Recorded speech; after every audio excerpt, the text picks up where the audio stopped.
E aí, minha nobre e seleta congregação de historiadores da Grand Line. Sejam bem-vindos à autópsia definitiva do episódio 377 de One Piece. Um capítulo que não foi apenas uma batalha, mas um testamento. Um sermão silencioso sobre lealdade, sacrifício e a verdadeira natureza de um bando pirata.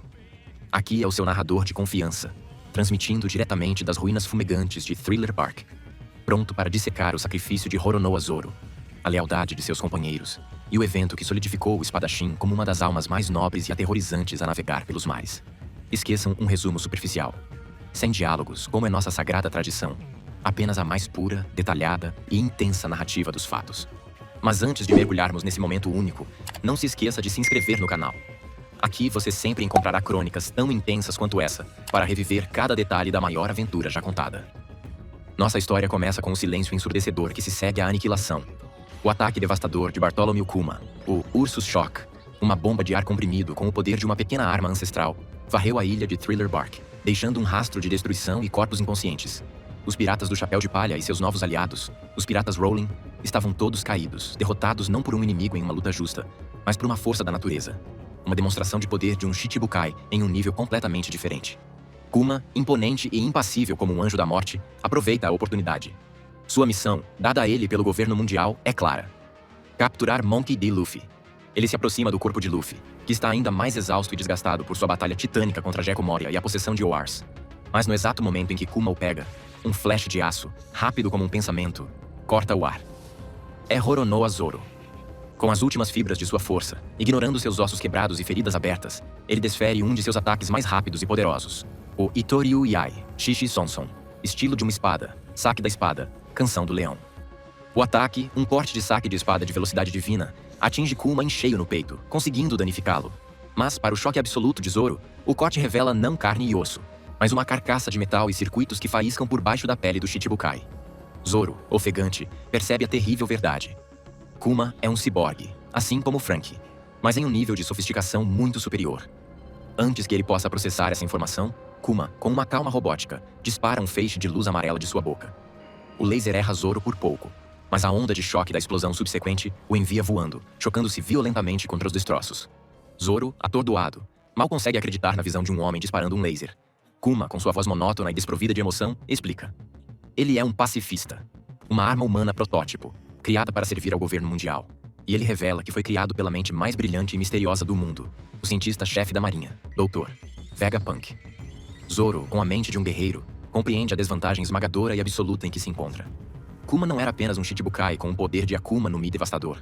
Ele era um ciborgue aprimorado com a tecnologia de ponta da marinha. A esperança de vitória havia se extinguido. Zoro sabe que não pode vencer. Ele sabe que mal consegue ficar de pé. Seu corpo já está no limite, quebrado pela batalha contra o lendário samurai Ryuma e o gigante Oars. Mas ele se recusa a entregar seu capitão. Em um ato de lealdade suprema, um ato que define a própria essência de seu personagem, ele faz uma oferta a Kuma. Ele oferece sua própria vida em troca da de Luffy. Ele diz a Kuma que sua recompensa pode não ser tão alta, que sua cabeça pode não valer tanto para o governo, mas que ele, Roronoa Zoro, está disposto a desistir de sua ambição, de seu sonho de se tornar o maior espadachim do mundo, para que o sonho de seu capitão de se tornar o rei dos piratas possa continuar. Kuma, pela primeira vez desde que chegou, mostra uma expressão de genuína surpresa. Ele está impressionado, talvez até comovido, com a disposição de Zoro de sacrificar não apenas sua vida, mas sua própria razão de viver, por seu capitão. Nesse momento de tensão, Sanji, mal conseguindo se levantar, com o corpo tremendo de exaustão, se arrasta para a cena. Com a voz fraca, mas carregada de uma determinação feroz, ele oferece sua própria vida no lugar da de Zoro. Ele declara que é ele, o Perna Negra, quem a marinha mais temerá no futuro, tentando se vender como um sacrifício mais valioso. Mas Zoro já havia tomado sua decisão. Aquele era seu fardo, sua responsabilidade como o primeiro a se juntar a Luffy. Com um movimento rápido e preciso, ele atinge a nuca de Sanji com o cabo de sua espada, nocauteando o cozinheiro e impedindo-o de interferir. Ele não permitiria que seu rival teimoso roubasse seu momento de sacrifício. Zoro se vira para Kuma. Em um gesto de honra de espadachim, ele joga suas 3 espadas no chão, desarmando-se completamente. Ele pede a Kuma que mostre a mesma honra e cumpra sua parte do acordo. Kuma, após um longo momento de reflexão silenciosa, olhando para o espadachim desafiador e para o capitão inconsciente, concorda. Ele diz que seria desonroso de sua parte ainda levar a cabeça de Luffy após tal demonstração de lealdade. Mas Kuma impõe uma condição final, um teste para a determinação de Zoro. Ele poupará a vida de Luffy, mas Zoro deve tomar seu lugar. Ele deve experimentar, em seu próprio corpo, toda a dor, todo o dano e todo o cansaço que Luffy acumulou durante sua estadia e suas batalhas brutais em Thriller Bark. Usando os poderes de sua Nikyu Nikyu no Mi, Kuma estende as mãos sobre o corpo de Luffy. Ele repele toda a dor, o dano e a fadiga, materializando-os em uma bolha de energia vermelha e pulsante. Uma esfera de puro e concentrado sofrimento, do tamanho de um homem. Kuma avisa a Zoro que a experiência o matará, sem dúvida. Ele já está à beira da morte, e absorver a dor de outra pessoa seria o golpe final. Para provar seu ponto, com a ponta de seu dedo, ele envia uma pequena amostra da dor para o corpo de Zoro. O espadachim é atingido por uma agonia tão intensa, tão avassaladora, que parece que todos os seus ossos estão sendo quebrados, e todos os seus nervos estão sendo queimados ao mesmo tempo. Ele cai no chão, gritando, seu corpo convulsionando em uma dor que ele nunca havia experimentado. Mas com um esforço de vontade que desafia a própria natureza humana, ele se arrasta de volta para seus pés, ofegante, tremendo, mas de pé. Ele está pronto. Zoro, com uma determinação de aço em seus olhos, caminha em direção à bolha de dor. E então, sem hesitação, ele mergulha seus braços, e depois seu corpo inteiro, na massa vermelha de sofrimento.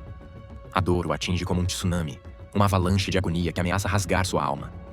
Mas desta vez, ele não emite um único som. Ele suporta tudo em um silêncio estoico e desafiador.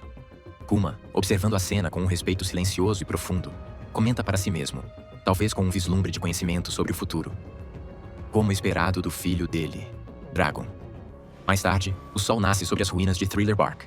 Os chapéus de palha e os piratas Rolling, um por um, recuperam a consciência, confusos e desorientados.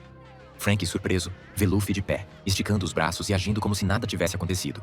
Luffy, com um sorriso largo, diz que seu corpo se sente como novo, completamente revigorado, sem nenhuma dor ou cansaço. Enquanto os outros se perguntam o porquê desse milagre, Sanji, com um pressentimento terrível e uma memória turva, corre na direção onde viu Zoro pela última vez. E ele o encontra. Zoro está de pé, no mesmo lugar, com os braços cruzados, encarando o nascer do sol como uma estátua de um demônio guardião. Mas a cena é de puro horror. Ele está completamente coberto de sangue, da cabeça aos pés, não de cortes, mas de um sangue que parece ter brotado de cada poro de sua pele. O chão ao seu redor está manchado com uma poça vermelha. Sanji, em choque, a rivalidade esquecida, pergunta o que aconteceu com o Shichibukai. E então, com a voz trêmula, ele faz a pergunta que ecoaria para sempre na história de One Piece. O que diabos aconteceu aqui? Zoro, sem se virar, sem mover um músculo, com a voz firme, mas carregada de uma dor inimaginável e de um orgulho inabalável, responde com as duas palavras mais lendárias de sua jornada. As palavras que definiram sua lealdade e sua força. Nada. Aconteceu. Ele havia suportado toda a dor de seu capitão, enfrentado o inferno sozinho, e se recusou a aceitar qualquer crédito, qualquer reconhecimento por isso. Naquele momento, sob o sol nascente de Thriller Bark, Oronoa Zoro não era apenas o imediato do futuro rei dos piratas. Ele era a personificação da lealdade, do sacrifício e da força de vontade inquebrantável. E assim, encerramos mais um episódio insano dessa saga épica. Se curtiu essa zoeira, não esquece de deixar o like, se inscrever no canal e compartilhar esse vídeo com a tripulação. Afinal, a zoeira em One Piece nunca tem fim. Até a próxima e bons ventos nos mares da zoeira.